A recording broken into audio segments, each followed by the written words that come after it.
Hello प्यारे विद्यार्थियों, जैसा कि बीए सेकेंड सेमेस्टर एग्जाम के अंदर राजनीति विज्ञान के अंदर आपके लिए जो मैंने पार्ट फर्स्ट लगा रखा था, अब हम बात करेंगे पार्ट 2 की, यानी जो आपका भारतीय राजनीतिक चिंतन है, जिसके अंदर हमने लघुतरात्मक क्वेश्चनों को, छोटे वाले क्वेश्चनों को पढ़ लिया था।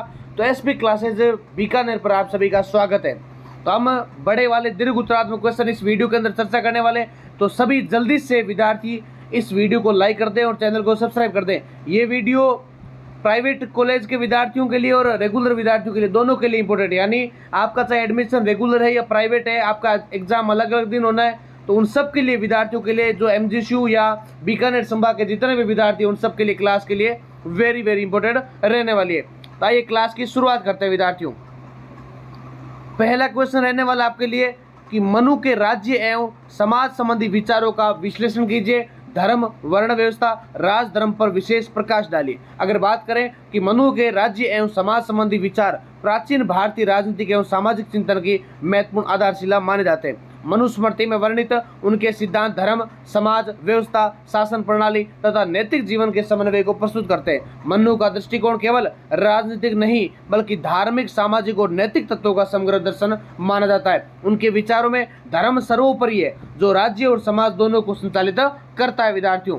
उसके बाद में पहला पॉइंट है मनु के राज्य संबंधी विचार। तो इसके अंदर आपको क्या ध्यान होना चाहिए कि मनु के अनुसार राज्य का उद्भव अराजकता यानी मत्स्य न्याय को समाप्त करने के लिए हुआ है। जब समाज में शक्तिशाली कमजोरों का शोषण करने लगे, तब लोगों ने मिलकर एक शासक का चयन किया जो न्याय और व्यवस्था स्थापित कर सके। दूसरा पॉइंट है राज्य की उत्पत्ति, यानी मनु का मानना है कि प्रारंभ में समाज में कोई शासक नहीं था। मनु क्या मानते हैं कि प्रारंभ के अंदर जब सृष्टि की शुरुआत हुई थी, समाज के अंदर कोई भी शासक नहीं था जिससे अराजकता फैल जाए। इस स्थिति में बचने के लिए लोगों ने राज्य की स्थापना की और इस प्रकार राज्य एक सामाजिक आवश्यकता के रूप में उत्पन्न हुआ था। दूसरा पॉइंट है राजा का स्वरूप, यानी मनु ने राजा को दैवीय गुणों से युक्त बनाया। किससे युक्त?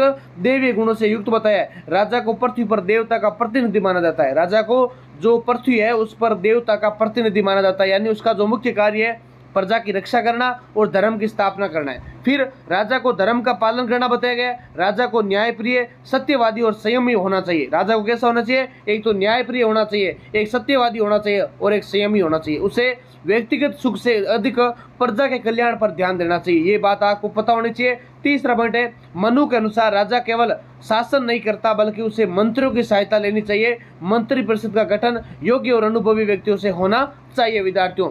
नेक्स्ट, न्यायपालिका कार्य निष्पक्ष होना चाहिए। दंड नीति को आवश्यक माना जाता है और प्रशासन में नैतिकता और धर्म का पालन अनिवार्य माना जाता है। नेक्स्ट आपके लिए जो 2 नंबर पॉइंट है धर्म का महत्व। कैसे? तो धर्म का महत्व, मनु के विचारों में धर्म केंद्रीय स्थान रखता है। क्या रखता है? केंद्रीय स्थान रखता है। धर्म केवल धार्मिक कर्म कांड नहीं होता बल्कि जीवन के सभी क्षेत्रों में आचरण के नियमों का समुच्चय करता है। अगर धर्म की परिभाषा की बात करें तो मनु के अनुसार धर्म वह है जो समाज में व्यवस्था, नैतिकता और न्याय को बनाए रखे। ये व्यक्ति के कर्तव्यों और अधिकारों को निर्धारित करता है विद्यार्थियों। फिर हम बात करते हैं धर्म के स्रोत की। तो धर्म के स्रोत मुख्यतः 4 स्रोत है। आपको पता होना चाहिए 4 स्रोत है: वेद, स्मृति, सदाचार, आत्मतुष्टि यानी आत्मा की संतुष्टि। अब बात करते हैं धर्म और राज्य का संबंध। कैसे? तो मनु के अनुसार राज्य का उद्देश्य, मुख्य उद्देश्य है वो धर्म की रक्षा करना। क्या है? जो कोई भी है राज्य है, उसका जो उद्देश्य होता है वो धर्म की रक्षा करना। राजा का कर्तव्य होता है कि वे समाज में धर्म का पालन सुनिश्चित करें, यानी धर्म के बिना राज्य अराजक हो सकता है। धर्म ही कानून और न्याय का अधिकार है, आधार है। सभी धर्मों को अपने अपने धर्म का पालन करना चाहिए। फिर तीसरा पॉइंट है वर्ण व्यवस्था। वर्ण व्यवस्था के अंदर आप सभी को पता है कि सामाजिक विचारों से वर्ण व्यवस्था का विशेष महत्व है। 4 प्रकार से मुख्य वर्ण माने जाते हैं: ब्राह्मण, क्षत्रिय, वैश्य, शूद्र। फिर बात करते हैं वर्ण व्यवस्था का आधार क्या है। तो मनु के अनुसार वर्ण व्यवस्था जन्म पर आधारित थी, यानी प्रत्येक वर्ण का अपना अपना कार्य, कर्तव्य निर्धारित है। चाहे ब्राह्मण की बात करें तो ब्राह्मण का कार्य शिक्षा देना, यज्ञ करवाना, पूजा पाठ करवाना, धर्म का कार्य करवाना, और क्षत्रिय की बात करें शासन करना और स्थापित करना और रक्षा का कार्य करना क्षत्रिय का काम था। फिर वैश्य जो व्यापार करते हैं, कृषि करते हैं, पशुपालन जो व्यापारी वर्ग होते हैं। शूद्र वर्ग के अंदर अन्य वर्णों की, सभी वर्णों की सेवा करना या पशुपालनों की शिक्षा करना, ये सब इनका कार्य होता। फिर आता है वर्ण व्यवस्था का उद्देश्य। तो अगर वर्ण व्यवस्था के उद्देश्य की बात करें तो मनु का शासन था कि समाज में कार्यों का विभाजन आवश्यक है जिससे सामाजिक व्यवस्था सुचारू रूप से चल सके। अगर हम इसकी आलोचना की बात करें तो आधुनिक दृष्टिकोण से मनु की वर्ण व्यवस्था की आलोचना की जाती है, क्योंकि ये जन्म आधारित है, योग्यता आधारित नहीं होती है। इसमें सामाजिक असमानता और भेदभाव की संभावना बढ़ जाती है। शूद्रों को निम्न स्थान दिया गया है, फिर भी उस समय के संदर्भ में इसे सामाजिक संगठन का प्रयास माना जा सकता है। बात करते हैं अगर राजधर्म की, तो राजधर्म मनु के अनुसार राजधर्म राज्य के कर्तव्यों दायित्वों का समुच्चय होता है। ये राज्य संचालन का नैतिक और धार्मिक आधार स्थान प्रदान करता है विद्यार्थियों। फिर प्रजा की रक्षा होती है, यानी राजा का सबसे महत्वपूर्ण कर्तव्य प्रजा की रक्षा करना होता है। उससे बाहरी शत्रुओं और आंतरिक अराजकता से जनता की सुरक्षा करनी चाहिए। दूसरा, न्याय व्यवस्था, राजा को निष्पक्ष न्याय देना चाहिए, यानी उसे पक्षपात, भ्रष्टाचार, अन्याय से दूर रहना चाहिए। दंड का प्रयोग न्याय संगत हो और अपराध के अनुसार राजा सजा दी जानी चाहिए। कर व्यवस्था यानी टैक्स होता है, सिस्टम क्या था, तो मनु के अनुसार राजा को उचित कर देना चाहिए, लेना चाहिए। जैसे प्रजा पर अत्यधिक कर नहीं लगाना, कर का उपयोग जनता के कल्याण में होना चाहिए, आर्थिक संतुलन बनाए रखना आवश्यक होता है, और धर्म का संरक्षण, यानी राजा का कर्तव्य होता है कि वे धर्म की रक्षा करे और लोगों का धर्म का पालन करने के लिए प्रेरित करे विद्यार्थियों। फिर आदर्श राजा के गुण क्या होते हैं, तो आदर्श राजा के अगर गुण बात करें तो एक तो सत्यवादी, एक न्यायप्रिय, एक संयमी और एक परिश्रमी होना अति आवश्यक माना जाता है। फिर समाज संबंधी विचारों की बात करें तो इसके अंदर प्रमुख रूप से 2 पॉइंट आते हैं, एक परिवार का महत्व, दूसरा स्त्री की स्थिति, तीसरा नैतिक जीवन। और निष्कर्ष की अगर बात करें तो मनु के राज्य एवं संबंधी विचार प्राचीन भारतीय चिंतन का महत्वपूर्ण हिस्सा माने जाते हैं। उन्होंने धर्म को केंद्र में रखकर राज्य और समाज की संरचना प्रस्तुत की है, जिनके अनुसार राज्य का मुख्य उद्देश्य प्रजा की रक्षा और धर्म की स्थापना है। वर्ण व्यवस्था के माध्यम से उन्होंने सामाजिक संगठन का प्रयास किया, जबकि राजधर्म के माध्यम से राजा के कर्तव्य को स्पष्ट किया था विद्यार्थियों। नेक्स्ट क्वेश्चन आपके लिए कि शुक्र नीति में काव्य राज्य की प्रकृति एवं शासन व्यवस्था का समालोचनात्मक अध्ययन कीजिए। विद्यार्थियों, शुक्राचार्य द्वारा रचित शुक्र नीति प्राचीन भारतीय राजनीतिक चिंतन का एक महत्वपूर्ण ग्रंथ माना जाता है, जिसमें राज्य की प्रकृति, शासन व्यवस्था, नैतिकता और प्रशासन के विविध पहलुओं को विस्तृत वर्णन किया गया है। अगर हम बात करें राज्य की प्रकृति की, तो राज्य की प्रकृति यानी राज्य के स्वरूप की बात करते हैं तो शुक्राचार्य के अनुसार राज्य एक जीवंत संस्था है जो विभिन्न अंगों के सहयोग से संचालित होती है। उन्होंने भी राज्य को एक समन्वित इकाई के रूप में देखा। वे यहाँ राजा, प्रजा, सेना और प्रशासन मिलकर कार्य करते हैं। राजा का उद्देश्य केवल शासन करना नहीं होता, बल्कि प्रजा का कल्याण करना भी होता है। राज्य को केवल नैतिक मूल्यों पर आधारित होना चाहिए। शासक और शासित के बीच संतुलन आवश्यक माना जाता है। नेक्स्ट पॉइंट आता है राज्य का उद्देश्य। राज्य के उद्देश्य की बात करें यानी शुक्र नीति के अनुसार राज्य के मुख्य उद्देश्य एक तो प्रजा की सुरक्षा करना, एक न्याय की स्थापना करना और एक आर्थिक समृद्धि होना, यानी सामाजिक व्यवस्था बनाए रखना विद्यार्थियों। फिर ये दृष्टिकोण स्पष्ट करता है कि राज्य केवल शक्ति का प्रतीक नहीं होता, बल्कि लोक कल्याणकारी संस्था मानी जाती है। नेक्स्ट, राजा का स्थान की बात करें तो शुक्राचार्य ने राजा को राज्य का केंद्र माना है। क्या माना है? केंद्र माना है, लेकिन उसे निरंकुश नहीं माना, यानी राजा को धर्म और नीति के अनुसार शासन करना चाहिए। वे राजा का प्रजा का सेवक होता है, न कि स्वामी होता है। यदि राजा अन्यायी हो जाए तो उसका विरोध उचित होता है। ये विचार उन्हें अन्य प्राचीन विचारकों से अलग बनाता है। नेक्स्ट आता है शासन व्यवस्था। शासन व्यवस्था के अंदर पहला पॉइंट है मंत्री परिषद। तो मंत्री परिषद आपको ऐसे समझना है कि शुक्राचार्य ने मंत्री परिषद को शासन का महत्वपूर्ण अंग बनाया था। मंत्री योग्य, ईमानदार और अनुभवी होना चाहिए। राजा को मंत्रियों की सलाह के अनुसार कार्य करना चाहिए। गुप्त मंत्रणा पर विशेष बल दिया गया। ये व्यवस्था प्रशासन को अधिक प्रभावी और संतुलित बना सकती है विद्यार्थियों।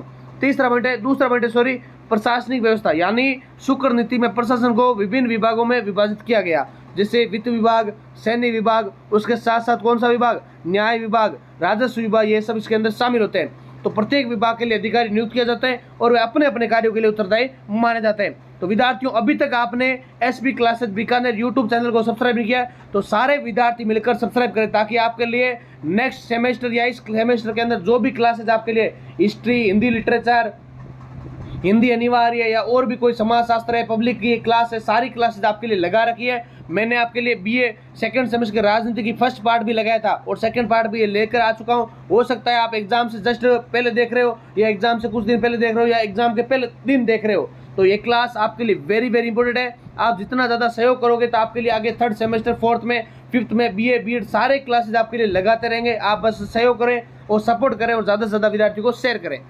फिर न्याय व्यवस्था की बात करें तो शुक्राचार्य ने न्याय को शासन का आधार माना है। न्याय निष्पक्ष और त्वरित होना चाहिए।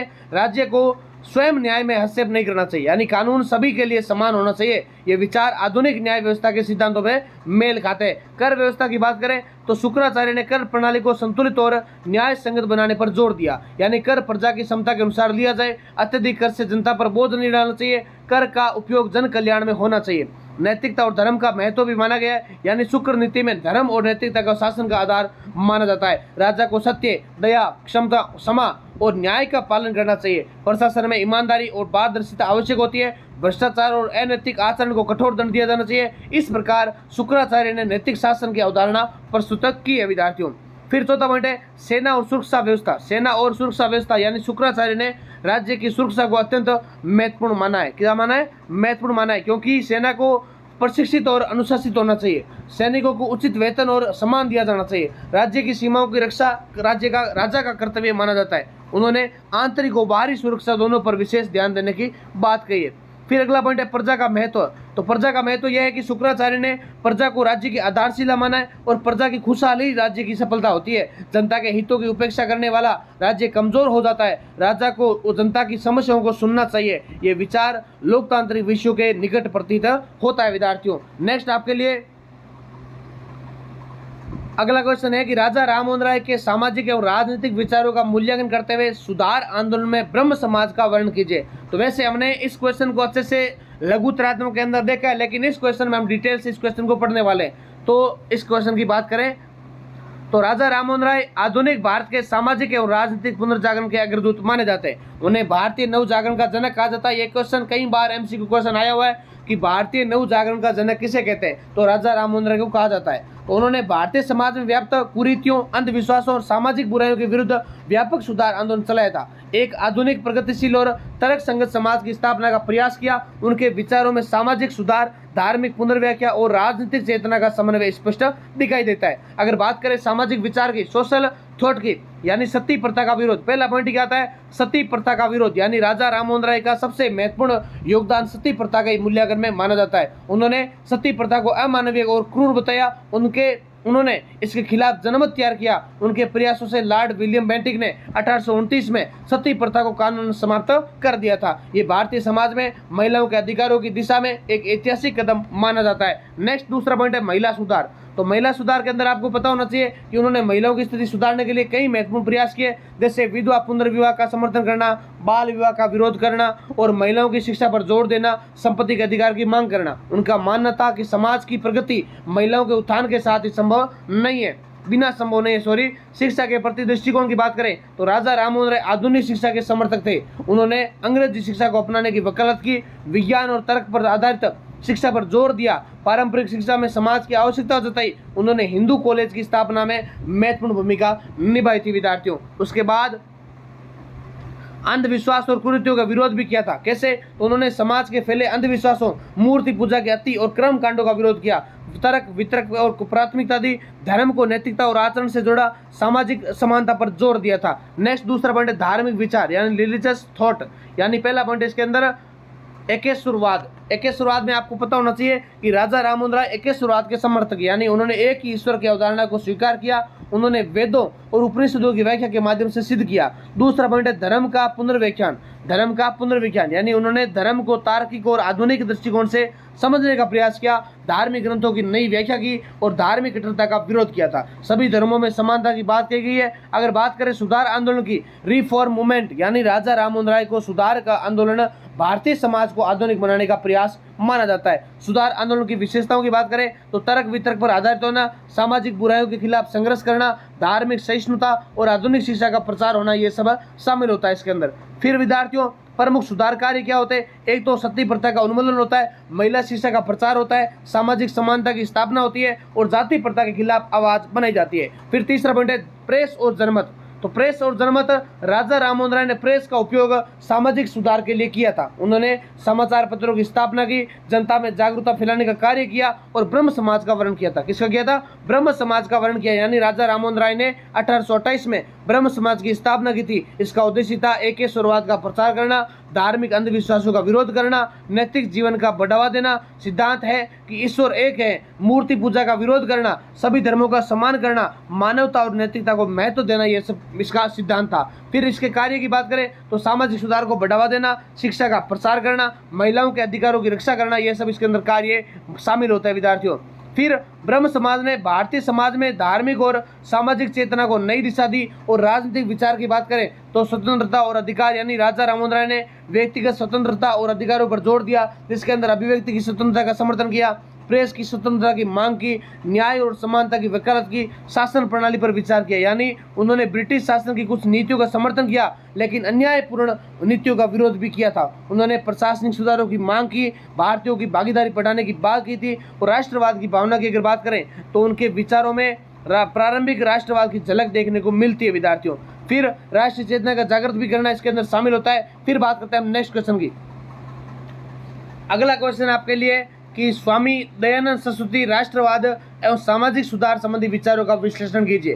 तो विद्यार्थियों, स्वामी दयानंद सरस्वती 19वीं शताब्दी के महान समाज सुधारक, धर्म चिंतक और राष्ट्रवादी विचारक माने जाते हैं। उन्होंने भारतीय समाज में व्याप्त अंधविश्वासों, कुरीतियों और सामाजिक असमानताओं के विरुद्ध संघर्ष किया था।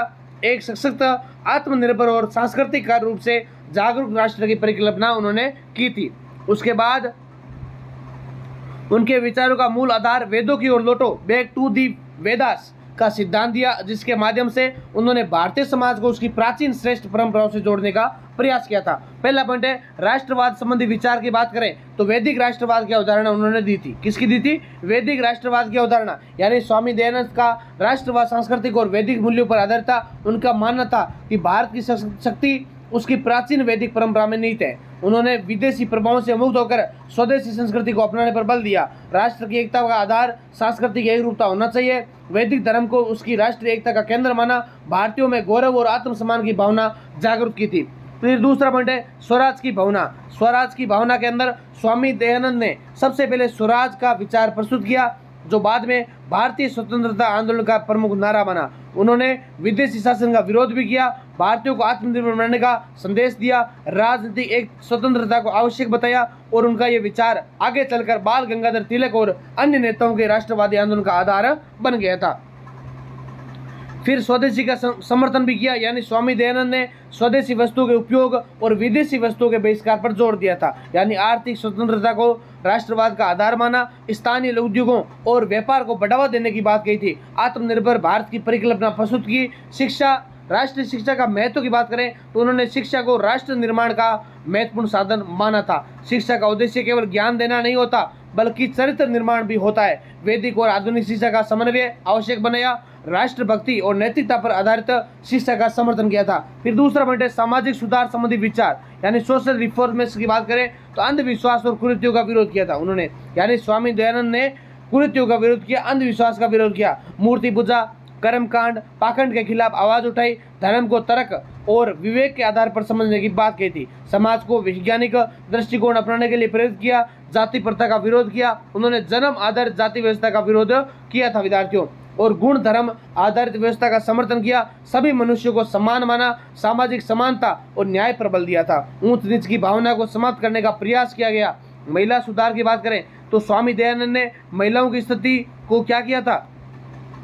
सुदृढ़ बनाया था, अच्छा बनाया था, जैसे स्त्री शिक्षा का समर्थन करना, बाल विवाह का विरोध करना, विधवा पुनर्विवाह का समर्थन करना और महिलाओं का समान अधिकार देने की वकालत करना, यह सब उनके द्वारा किया गया था। फिर शिक्षा का प्रसार भी किया गया। तो कैसे किया गया? उन्होंने शिक्षा को क्या किया? सामाजिक सुधार किया और गुरुकुल प्रणाली को क्या बना? पुनर्जीवित करने का प्रयास किया, नैतिक और चरित्र निर्माण में जोर दिया, समाज के सभी वर्गों को शिक्षा व्यवस्था कराने की बात कही थी। फिर उनका पॉइंट आता है धार्मिक सुधार। तो स्वामी दयानंद ने धर्म को युद्ध और तर्क संगत बनाने का प्रयास किया, वेदों को सर्वोच्च ज्ञान का स्रोत माना और वेदों में समानता और न्याय की स्थापना की थी, धार्मिक सहिष्णुता को बढ़ावा दिया था। तो ये था विद्यार्थियों इसके दयानंद सरस्वती का क्वेश्चन। बात करते हैं नेक्स्ट क्वेश्चन की।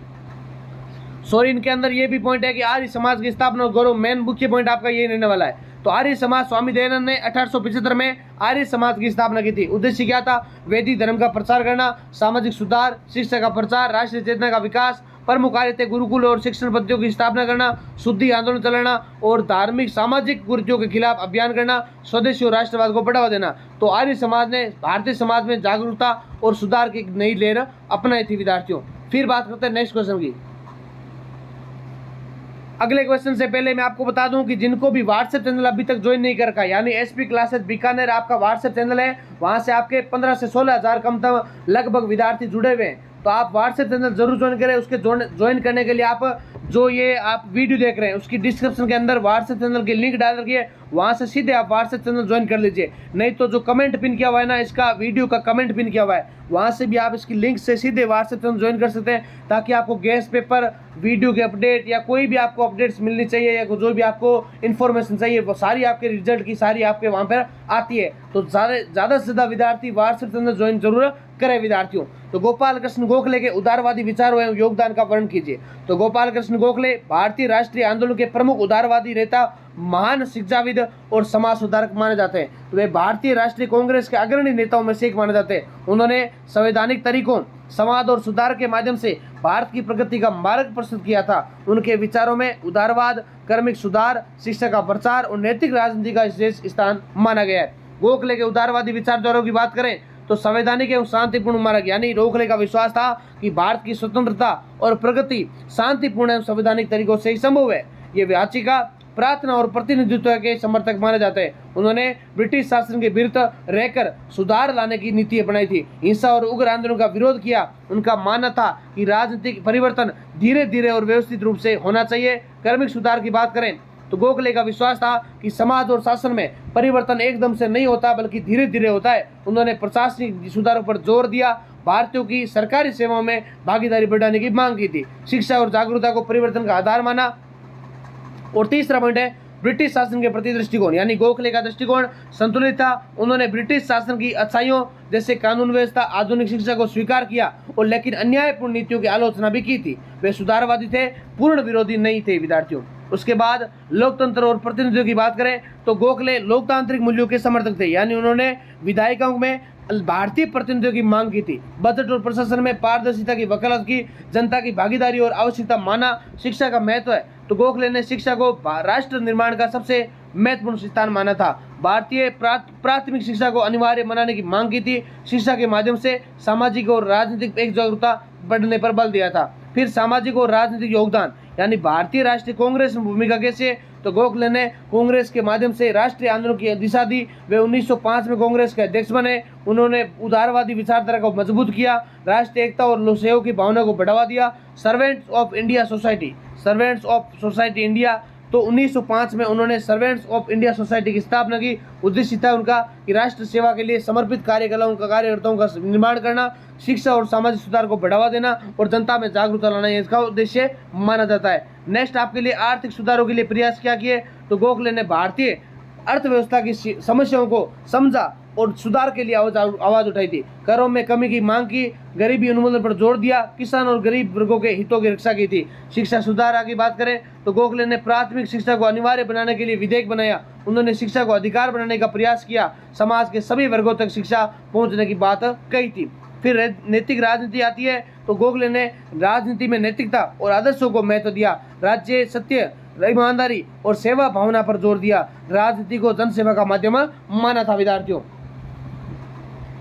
अगला क्वेश्चन है 7 नंबर, बाल गंगाधर तिलक के उग्र राष्ट्रवाद का विश्लेषण कीजिए।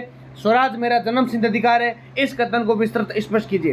तो विद्यार्थियों, बाल गंगाधर तिलक भारतीय राष्ट्रीय आंदोलन के ऐसे महान नेता थे जिन्हें लोकमान्य की उपाधि मिली थी। उन्हें उग्र राष्ट्रवाद का जनक कहा जाता है। 19वीं सदी के अंत और 20वीं सदी के प्रारंभ में जब भारतीय राष्ट्रीय कांग्रेस के भीतर उदारवादी और उग्रवादी विचारधाराओं के टकराव चल रहा था, तब तिलक ने उग्र राष्ट्रवाद को एक सशक्त दिशा प्रदान की थी। उनका मानना था कि केवल याचना, प्रार्थना और संवैधानिक उपायों से स्वतंत्रता प्राप्त नहीं की जा सकती, बल्कि इसके लिए जनशक्ति, आत्मबल और संघर्ष की आवश्यकता मानी जाती है।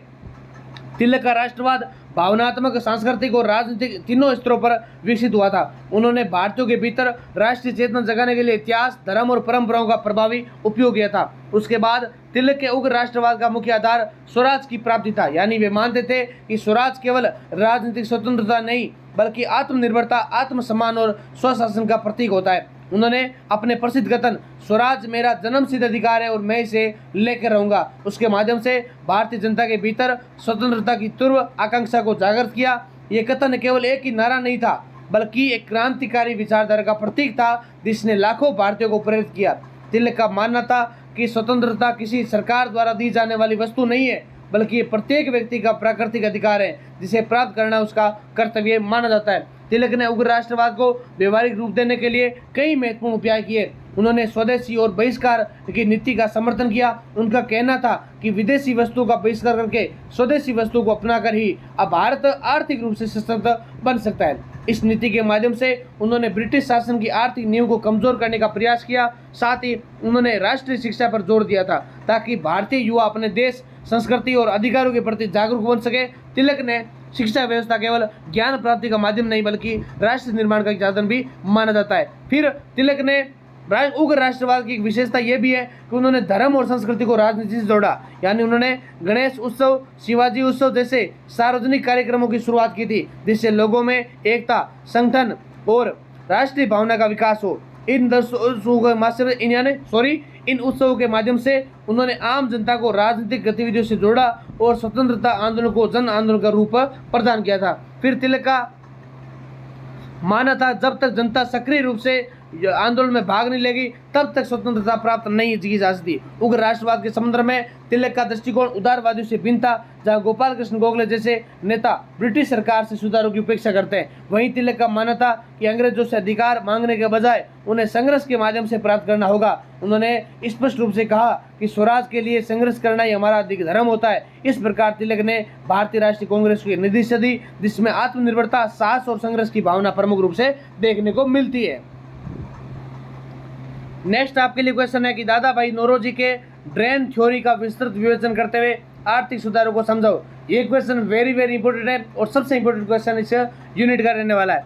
तो दादा भाई नौरोजी आधुनिक भारत के प्रारंभिक उदारवादी या राष्ट्रवादी नेताओं में अग्रणी माने जाते हैं। उन्हें grand old man of India कहा जाता है। फिर उन्होंने ब्रिटिश शासन के आर्थिक शोषण को वैज्ञानिक और तथ्यात्मक रूप से सिद्ध करने का प्रयास किया था। उनकी प्रसिद्ध ड्रेन थ्योरी भारतीय आर्थिक इतिहास में एक महत्वपूर्ण अवधारणा है। ये क्वेश्चन कई बार पूछा जाता है कि grand old man of India किसे कहते हैं? दादा भाई नौरोजी को कहते हैं। और ड्रेन थ्योरी का सिद्धांत किसने दिया था? दादा भाई नौरोजी ने दिया था। तो भारतीय आर्थिक इतिहास में एक महत्वपूर्ण अवधारणा है जिसके माध्यम से उन्होंने बताया किस प्रकार भारत की संपत्ति निरंतर इंग्लैंड, ब्रिटेन में स्थानांतरित की जा रही है जिससे भारत निर्धन होता जा रहा है। ड्रेन थ्योरी का मूल सिद्धांत यह है कि भारत से जो धन ब्रिटेन जाता था वह बिना किसी प्रतिफल के जाता था, अर्थात भारत को उस धन के बदले कोई लाभ नहीं मिलता। नौरोजी ने अपने ग्रंथ poverty and un British rule in India, ये भी क्वेश्चन कई बार आपके एग्जाम में पूछा गया है। Poverty and un British rule in India ऐसे भी पूछ सकते हैं। दादा भाई नौरोजी की पुस्तक का नाम क्या है? या मान लो poverty and un British rule in India पुस्तक किसके द्वारा लिखी गई है? तो दादा भाई नौरोजी। आर्थिक निकासी भारत की गरीबी का मुख्य कारण है। फिर उन्होंने इस सिद्धांत के माध्यम से ये स्पष्ट किया कि भारत की निर्धनता प्राकृतिक नहीं होती बल्कि औपनिवेशिक शोषण का परिणाम देखने को मिलती है। फिर नौरोजी के अनुसार ड्रेन का प्रमुख स्रोत निम्नलिखित है, जैसे सबसे पहले ब्रिटिश अधिकारियों के वेतन, भत्ते, पेंशन जो भारत में अर्जित किया जाता है लेकिन ब्रिटिश भेज दिए जाते हैं। दूसरा, भारत में कार्यरत अंग्रेजों द्वारा अपने निजी लाभ और बचत को ब्रिटेन पहुंचाना। तीसरा, भारत सरकार द्वारा ब्रिटेन को किए जाने वाले होम चार्जेज जिसमें प्रशासनिक खर्चे, सैन्य खर्च, ऋणों का ब्याज शामिल होता है। चौथा, ब्रिटिश कंपनी द्वारा भारत में किए गए व्यापार से होने वाला लाभ, यानी जो भारत में पुनर्निवेश न होकर ब्रिटेन चला जाता था। पांचवा, भारत के निर्यात का असंतुलन, जहां भारत अधिक निर्यात करता लेकिन उसके बदले उसका पर्याप्त पूंजी तक नहीं मिलती थी। इस प्रकार भारत की संपत्ति निरंतर बाहर जा रही थी जिससे देश की आर्थिक स्थिति कमजोर हो रही थी।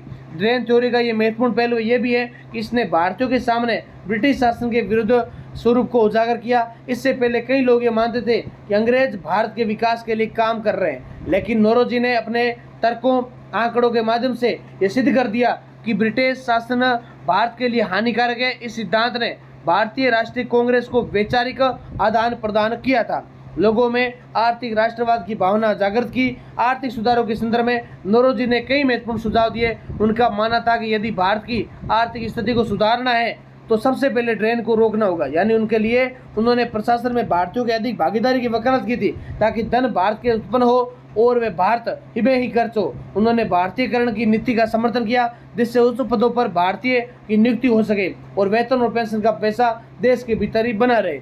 नौरोजी ने कर नीति में सुधार की व्यवस्था आवश्यकता अपनाई। तो उसका कहना था कि ब्रिटिश सरकार भारतीयों पर अत्यधिक कर लगाती है, जिससे आम जनता पर आर्थिक बोझ आ जाता है। उन्होंने करों को कम करने और अपने न्याय संगत बचाने की मांग की थी। इसके साथ ही उन्होंने कृषि सुधारों पर भी जोर दिया, क्योंकि उस समय भारत की अधिकांश आबादी कृषि पर निर्भर थी। उन्होंने किसानों को राहत देने, सिंचाई और सुविधाओं को बढ़ाने और भूमि कर देने में आवश्यकता जताई थी। विद्यार्थियों,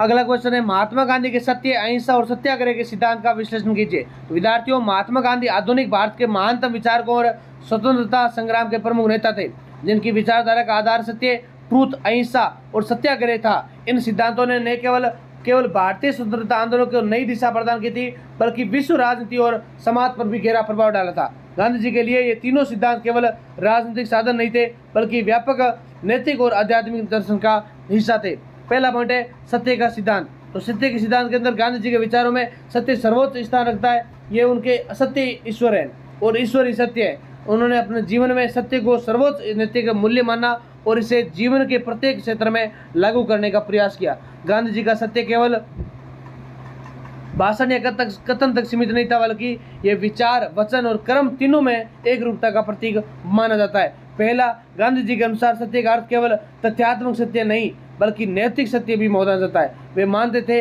कि सत्य वह है जो न्याय, धर्म और नैतिकता के अनुरूप हो। इस दृष्टि से सत्य एक स्थिर अवधारणा नहीं, बल्कि सतत खोज की प्रक्रिया होती है। गांधी जी ने अपने जीवन को सत्य के प्रयोग कहा, जिससे यह स्पष्ट होता है कि वे सत्य को अनुभव के माध्यम से समझने में विश्वास रखते हैं। दूसरा, सत्य के प्रति उनकी आस्था पूर्ण और अडिग थी। उनका मानना था कि किसी भी परिस्थिति में सत्य का त्याग नहीं करना चाहिए, चाहे उनके लिए कितनी भी कठिनाइयों का सामना क्यों न करना पड़े। उन्होंने ये भी कहा कि सत्य का मार्ग कठिन हो सकता है, लेकिन अंततः विजय वहीं दिलाता है। विद्यार्थियों, फिर तीसरा, गांधी जी के सत्य का संबंध नैतिक साहस से। किससे? नैतिक साहस से, यानी सत्य बोलने और उसका पालन करने के लिए साहस की आवश्यकता होती है। उन्होंने लोगों का ये विश्वास दिलाया कि भय और असत्य से मुक्ति की वास्तविक स्वतंत्रता मानी जाती है। उनके लिए जो व्यक्ति सत्य का पालन करता है वह निर्भीक होता है। चौथा, सत्य का सामाजिक और राजनीतिक महत्व भी गांधी जी ने स्पष्ट किया था, यानी उन्होंने राजनीति में सत्य को लागू करने का प्रयास किया, जो उस समय एक क्रांतिकारी विचार था। उनके अनुसार राजनीति का उद्देश्य केवल सत्ता प्राप्त करना नहीं, बल्कि समाज में त्याग और बलिदान की स्थापना करना होता है। पांचवा, सत्य का संबंध आत्मशुद्धि से माना जाता है। गांधी जी का मानना था कि जब शक्ति सत्य का पालन करती है, यानी जब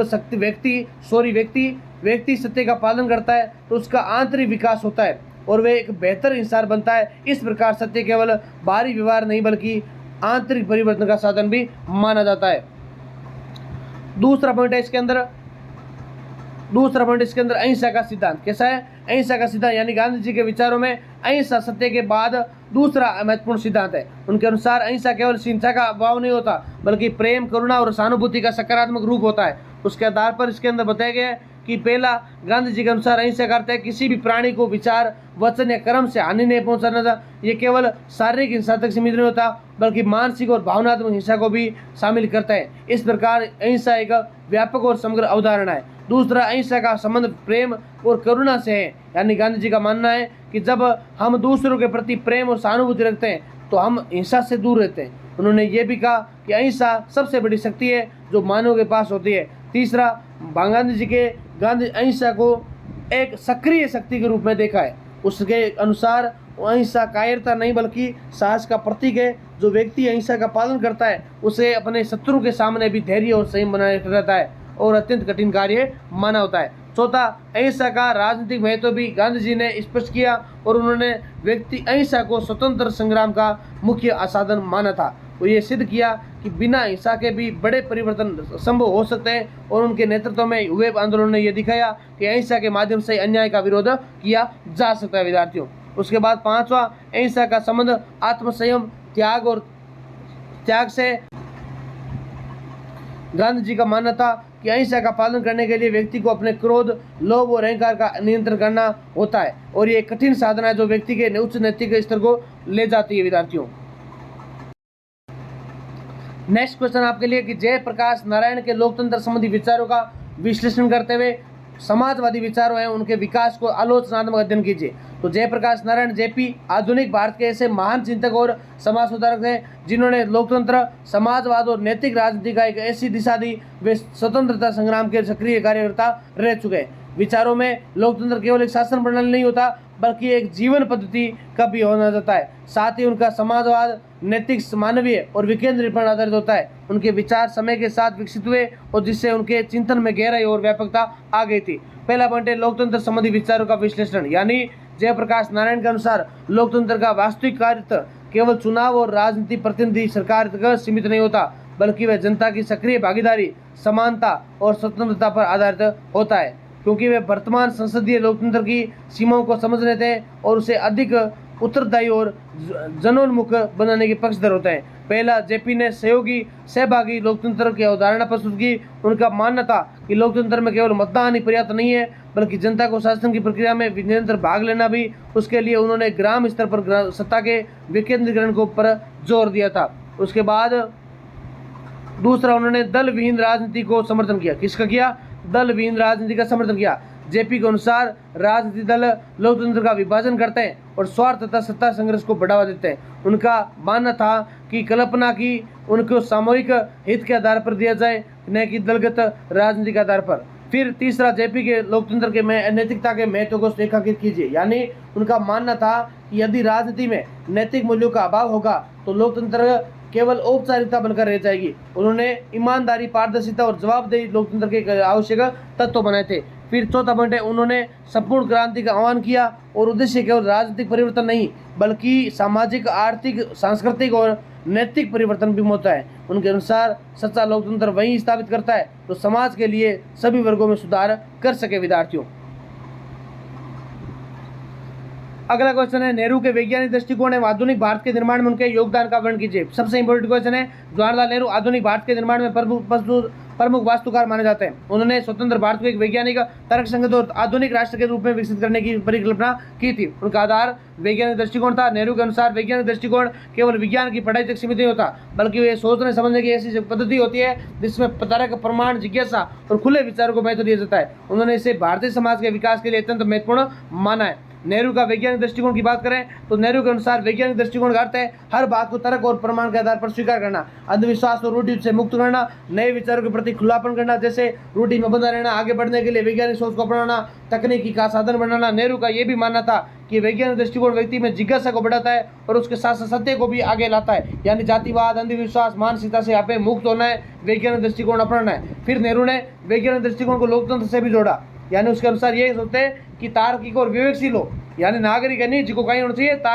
जागरूक, तार्किक और विवेकशील हो और बिना सोचे समझे लोकतंत्र कमजोर हो जाएगा। और इसलिए नेहरू का वैज्ञानिक दृष्टिकोण मानववाद पर आधारित होता और वे मानते हैं कि मानव कल्याण के लिए होना चाहिए न कि विनाश के लिए। उन्होंने जैसे शांति, विकास के लिए प्राथमिकता दी और वैज्ञानिक दृष्टिकोण भी सामने लाया। फिर आधुनिक भारत के निर्माण में योगदान की बात करें तो एक तो पहला पॉइंट है औद्योगिक विकास और योजनाबद्ध अर्थव्यवस्था, यानी क्या करियो मिश्रित अर्थव्यवस्था नीति अपनाई और फिर सागे भारी उद्योग और वास्ते अर्थव्यवस्था वास्ते आवश्यक मानी और पंचवर्षीय योजना और शुरुआत करी। फिर नेहरू ने भिलाई, राउरकेला और दुर्गापुर जैसे इस्पात संयंत्रों की स्थापना करवाई जिससे आधुनिक भारत के मंदिर कहा जाता है, यानी राउरकेला, भिलाई और दुर्गापुर जिन्हें आधुनिक भारत के मंदिर कहते हैं, और आधुनिक आर्थिक नींव को मजबूत किया और ताकि उद्योगों पर क्या हो जाए, नियंत्रण बना रहे। विद्यार्थियों, फिर वैज्ञानिक और तकनीकी संसाधनों की स्थापना जिसके अंदर IITS, भारतीय प्रबंधन संस्थान, IIMS या प्रौद्योगिकी संस्थान है स्थापित की, जिससे क्या हुआ, संस्थानों को विकसित कर उच्च स्तरीय तकनीकी शिक्षा को बढ़ावा दिया। इसके साथ ही अंतरिक्ष अनुसंधान भी किए, ऊर्जा पराक्रम की शुरुआत भी की, वैज्ञानिक रूप से सशक्त भी बनाया। नेहरू ने भारत को विज्ञान और तकनीक के क्षेत्र में आत्मनिर्भर बनाने की बात की है। फिर शिक्षा का विस्तार की, आधुनिकीकरण की बात करें तो नेहरू ये भी मानता था कि राष्ट्र का विकास का आधार है और उच्च स्तर या विश्वविद्यालयों, अनुसंधान संस्थानों की स्थापना के माध्यम से उसको प्रोत्साहित कर सकते हैं और रोजगार प्राप्त करने का साधन नहीं है तो समग्र विकास का माध्यम बना और हिस्सा बनाने पर जोर दिया था।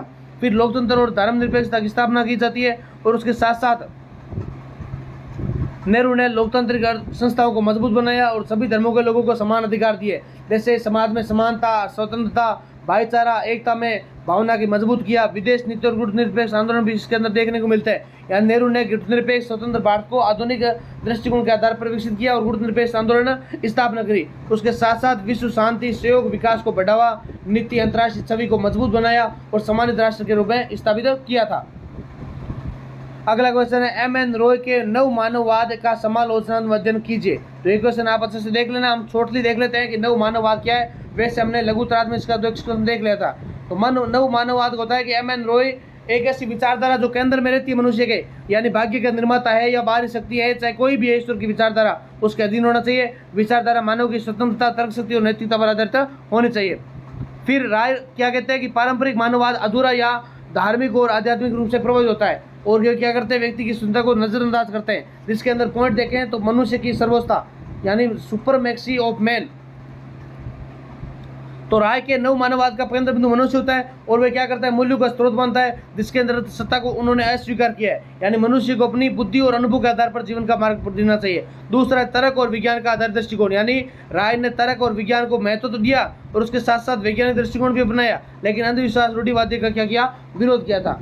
फिर व्यक्तिगत स्वतंत्रता की बात करें, इंडिविजुअल फ्रीडम, तो इसके अंदर भी एक तत्व है जो व्यक्तिगत स्वतंत्रता, यानी किसी की समाज की प्रगति के लिए व्यक्ति को स्वतंत्र होना आवश्यक है और उन्होंने राज्य समाज के अतिरिक्त नियंत्रण को विरोध किया, नैतिकता का महत्व दिया, लोकतंत्र और विकेंद्रीकरण भी सामने लाया। यानी राय ने समर्थन किया कि केवल प्रतिनिधित्व का लोकतंत्र सीमित नहीं रहे, बल्कि उन्हें विकेंद्रीकरण और स्थानीय स्तर पर शक्ति के वितरण को सहायता की थी विद्यार्थियों।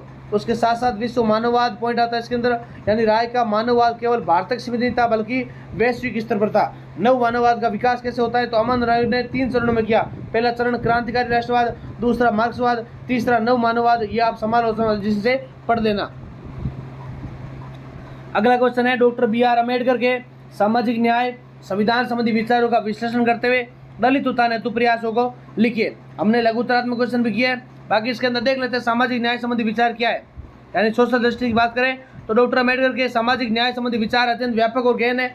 यानी वे क्या कहते हैं कि जाति व्यवस्था सामाजिक असमानता और शोषण का मार्ग होती है, यानी ग्रेडेड इंक्वायरी अर्थात श्रेणीबद्ध असमानता कहा था। हर जाति अपने जीते वाली जाति का शोषण करती है। अम्बेडकर के अनुसार सामाजिक न्याय का अर्थ केवल आर्थिक समानता नहीं है बल्कि सामाजिक और राजनीतिक समानता भी है। इक्वलिटी, लिबर्टी एंड यानी समानता, स्वतंत्रता और बंधुत्व है। इसके आधार पर 3 मूल स्तंभ बताए। उनके अनुसार तीनों में संतुलन होना चाहिए। उन्होंने छुआछूत मानव के खिलाफ अपराध माना।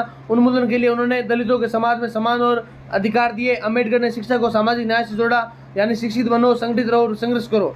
एक एडुकेट, एगिटेक या ऑर्गेनाइज, यानी उसके अनुसार शिक्षा के माध्यम से दलित वर्ग और अधिकारों के लिए जागरूक हो सकता है। फिर संविधान संबंधी विचार की बात करें, कॉन्स्टिट्यूशन, अम्बेडकर ने संविधान में मौलिक अधिकारों का महत्व दिया था। उसके आधार पर समानता का अधिकार, स्वतंत्रता का अधिकार, शोषण के विरुद्ध अधिकार, अनुच्छेद 17 के माध्यम से छुआछूत को समाप्त करने का दंडनीय अपराध माना। संविधान में आरक्षण नीति लागू की। उसके साथ साथ अनुसूचित SC और ST को लोगों को शिक्षा, रोजगार के प्रतिनिधि के अवसर मिले। और अम्बेडकर ने लोकतंत्र को राजनीतिक प्रणाली और सामाजिक व्यवस्था के रूप में देखा, यानी संवैधानिक नैतिकता पर जोर दिया, जिसका अर्थ है संविधान के सिद्धांतों और मूल्यों का सम्मान करना। उन्होंने चेतावनी दी कि सभी सामाजिक और राजनीतिक असमानता बनी रहेगी, लोकतंत्र खतरे में पड़ सकता है और समतामूलक समाज की स्थापना प्रयास करना चाहिए। दलित उत्थान हेतु अम्बेडकर के प्रयास, ये क्वेश्चन कई बार पूछा गया है। लघुतरात्मक भी आता है, छोटे वाला भी आता है और बड़े वाला इसके अंदर आए तो आपको अच्छे से लिखना है। सबसे पहले तो उन्होंने क्या किया, संगठित करने का कार्य किया, बहिष्कृत हितग्राही सभा बनाई। उसके बाद दलितों के अधिकार रक्षा की। उसके बाद महाड़ सत्याग्रह का नेतृत्व किया, जिसके अंदर दलितों का सार्वजनिक जल स्रोतों का उपयोग करने का अधिकार दिलाने के लिए संघर्ष किया। आंदोलन दलित अधिकारों का एक महत्वपूर्ण कदम था। कालाराम मंदिर सत्याग्रह के माध्यम से मंदिरों में प्रवेश का अधिकार दिलाया और दलितों के लिए पृथक निर्वाचक मंडल भी बनाया उन्होंने। और महात्मा गांधी के साथ पूना पैक्ट कहते हैं समझौता हुआ, जिसमें आरक्षण के लिए प्रतिनिधित्व सुनिश्चित किया गया था। शिक्षा के क्षेत्र में अम्बेडकर ने दलितों को शिक्षा करने का विशेष जोर दिया, जिसके अंदर शैक्षणिक की स्थापना की और मान्यता की दलित शिक्षा की स्थापना बना सकते हैं। उसके साथ साथ लाखों दलितों को इसके लिए प्रेरित किया बौद्ध धर्म अपनाने के लिए। और बौद्ध धर्म समानता और मानवता के सिद्धांतों पर आधारित है। फिर समालोचना विश्लेषण की बात करें तो आप अच्छे से देख लेना, क्योंकि वेरी इंपॉर्टेंट आपके लिए रहने वाला है। तो इसका निष्कर्ष यह है कि भीमराव अम्बेडकर ने सामाजिक न्याय एवं संविधान संबंधी विचार भारतीय समाज के लिए अत्यंत महत्वपूर्ण है। उन्होंने दलित उत्थान के लिए जो प्रयास किए वो आज भी प्रासंगिक है। उनके विचार हमें ये सिखाते हैं कि सच्चा लोकतंत्र तभी संभव है जब समाज में समानता, न्याय और सम्मान की भावना हो। इस प्रकार अम्बेडकर का योगदान भारतीय इतिहास में सदैव स्मरणीय रहेगा। ये थी विद्यार्थियों आपके लिए दीर्घ उत्तरात्मक प्रश्नों की महत्वपूर्ण क्लास। बाकी आपके लिए एक हो सकेगा तो लाइव या रिकॉर्डेड MCQ क्लास लेकर आऊँगा, जिसके अंदर आपको मात्र 25 से 30 मिनट के अंदर सारे के सारे MCQ करवाने वाला हूँ। हो सकेगा तो अपने पेपर से जस्ट 2 से 3 दिन पहले एक लाइव सेशन कर लेंगे, वरना आपके लिए वीडियो डाल दूंगा ताकि आपके सारे क्वेश्चन आपके अच्छे से तैयार हो जाएंगे। मैंने लघु उत्तरात्मक अलग लगा दिया, ये सारे दीर्घ उत्तरात्मक क्वेश्चन उत्तर होंगे जो मैंने आपको अच्छे से बेस्ट हो सका जितना करवा दिया। बाकी आपके लिए MCQ टाइप का वीडियो लेकर आऊँगा जो आपके लिए वेरी वेरी इंपॉर्टेंट है। तो सभी विद्यार्थी इस वीडियो को लाइक करें, जो भी वीडियो आपके लिए लगा रखे सारे वीडियो देखें, अच्छे से ध्यान से देखें, पूरे देखें, स्किप मत करें। व्हाट्सएप चैनल ज्वाइन करना मत भूलें, ताकि आप व्हाट्सएप चैनल ज्वाइन करोगे तो आपको बेनिफिट ही बेनिफिट है। गेस्ट पेपर मिलेंगे, PDF की अवेलेबलता आपको और वीडियो की नोटिफिकेशन आपके लिए वहां से आ जाएगी। इसी के साथ जय हिंद, जय भारत, ऑल द बेस्ट। आशा करता हूँ आपका पेपर बहुत ही अच्छा रहने वाला विद्यार्थियों।